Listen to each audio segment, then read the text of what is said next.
Assalamualaikum warahmatullahi wabarakatuh. Waalaikumsalam warahmatullahi Teman-teman sekalian, tolong di absen dulu. Sambil ngabsen, saya akan mencoba untuk mereview pada pertemuan sebelumnya. Kita kira-kira membahas soal apa saja? Ada yang bisa mengomentari tentang review yang kemarin? Tentang? objek pendidikan. Objek pendidikan. Siapa objek pendidikan? Manusia.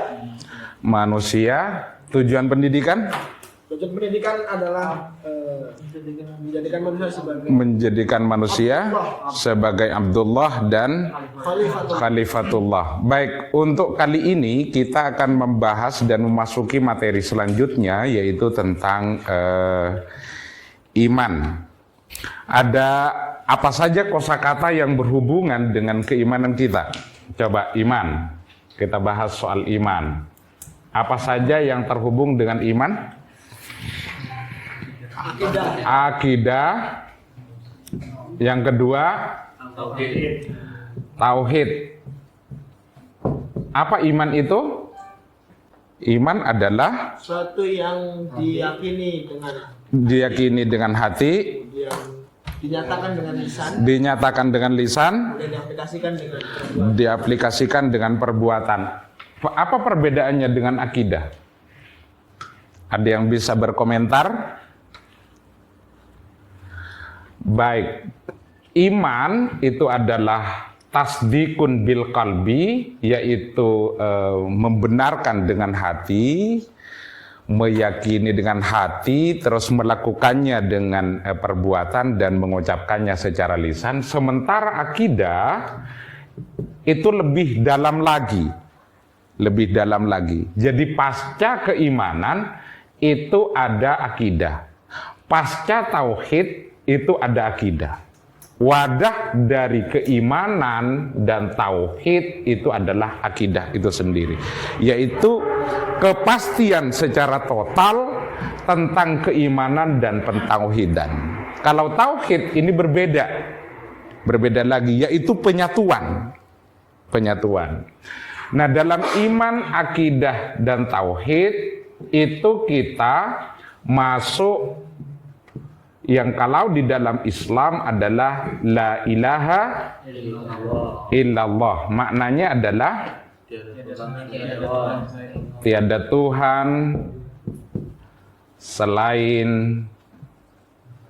Allah. Oke, sampai di sini ada yang mau ditanyakan? Iya. Kan kita lagi bahas iman ya Pak ya? Iya. Memang kita dari SD, dari bahkan mungkin sanawiyah,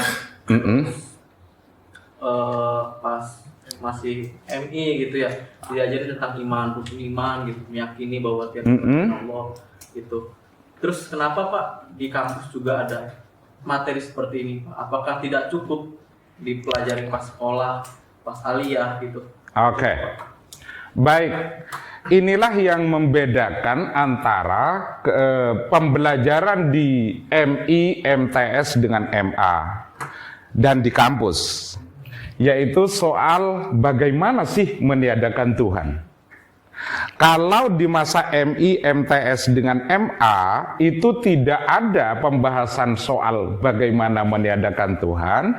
Kalau di kampus itu lebih kepada bagaimana kita memainkan logika kita untuk menghubungkan diri kita dengan hati.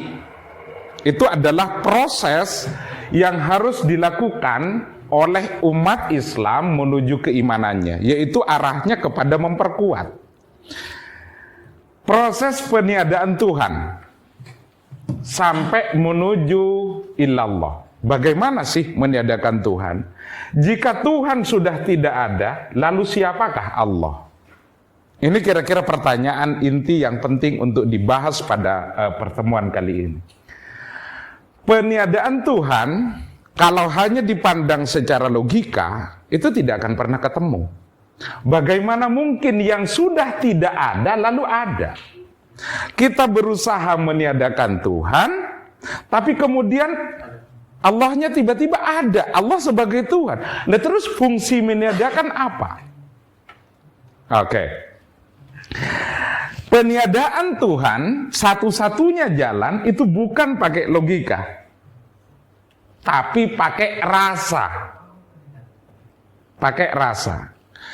Jika yang disebut sebagai ada, itu karena kita melihat, kita mendengar, dan kita menyaksikan pakai panca indera. Sementara Allah itu tidak. Yaitu jalan satu-satunya itu hanyalah rasa. Rasa. Jadi jalan untuk menemukan Tuhan itu hanyalah pakai rasa. Tidak akan pernah mampu kita meniadakan Tuhan tanpa memakai rasa. Bagaimana cara meniadakan Tuhan? Jika ada misalnya 10 perempuan, ini 10 perempuan, dari 10 itu ini ada, jelas ada 10 perempuan, tapi harus ditiadakan pakai rasa. Oke? Yaitu melalui rasa cinta.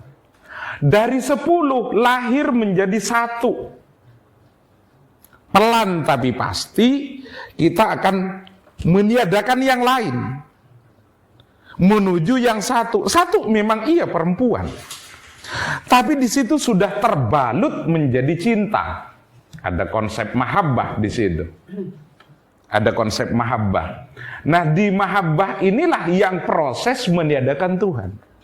Makanya proses la ilaha illallah ini di dalam beberapa, misalnya di kitab Kasifatus Saja dikatakan, itu memiliki 99 makna.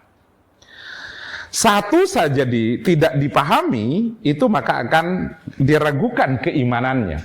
Oleh karena itu, proses peniadaan ini menjadi penting. Proses peniadaan Tuhan ini menjadi penting melalui jalan cinta. Karena Allah itu bukan hanya sebatas Tuhan, tapi sebagai kekasih. Hanya jalan kekasihlah yang bisa meniadakan segalanya. Yang bisa meniadakan segalanya. Oke, oleh karena itu kalau hanya sebatas la ilaha illallah itu tidak cukup. Maka butuh proses yang disebut sebagai la ilaha illa anta. Nah ini. La ilaha illa anta. Allah itu sudah tidak ada lagi ini. Manusia di dalam keislaman itu tidak boleh terfokus hanya sebatas nama belaka. Nah, bagaimana mungkin Allah yang kufuwan ahad yang dalam konteks tauhid disebut sebagai mukhalafatul lil hawadis, misalnya berbeda dengan makhluknya, tapi ternyata memiliki nama. Apa perbedaannya saya dengan Allah yang dalam kufuwan ahad? Dalam satu sisi Allah memiliki Rahman Rahim, dalam sisi lain Al-Azab. Di manakah posisi kasih sayang dan di manakah posisi Al-Azabnya? Ini agak dilematis terlihat kalau dalam soal kufuwan ahad itu. Pak, punten mati sih. Oh ya, silakan duduk. Nah. Di sini, teh. Ya. Baik, hanya dalam konsep cintalah soal mukhalafatul lil hawadis bisa ditemukan. Apa ciri-cirinya? Seorang ibu itu mencintai anak, tapi ketika anak terjatuh, udah terjatuh, masih dicubit. Cubitan ini tidak dalam rangka soal al-azab, tapi lebih kepada perasaan terdalam bernama Rahman Rahim itu sendiri. Kira-kira itu poinnya. Makanya dalam yang terakhir la ilaha illa anta ini, yang terakhir adalah la ilaha illa ana. Tiada Tuhan selain saya. Nah, ini masuk dalam kategori wihdatil wujud, penyatuan. Ini kira-kira sudah menikah. Kalau dalam relasi laki-laki perempuan udah menikah. Sudah tidak ada lagi saya, tidak ada lagi. Yang ada adalah kita. Sudah tidak ada lagi. Aibmu adalah aibku. Masalahmu adalah masalahku. Itulah la ilaha illa ana. Tidak. Sudah tidak ada perbedaan antara Allah dengan saya. Oke. Dari la ilaha illallah, la ilaha illahu, wa la ilaha illa anta sampai la ilaha illa ana, itu kayak proses relasi antara laki-laki dan perempuan sampai persoalan menikah. Sampai persoalan menikah, di mana nilai-nilai keakuan itu sudah tidak ada. Keakuan itu yang disebut sebagai ego itu adalah hal-hal duniawi. Ini sudah hilang. Harapan-harapan terhadap yang lain sudah tidak ada lagi. Yang ada hanyalah tinggal terfokus menuju masa depan. Kira-kira itu.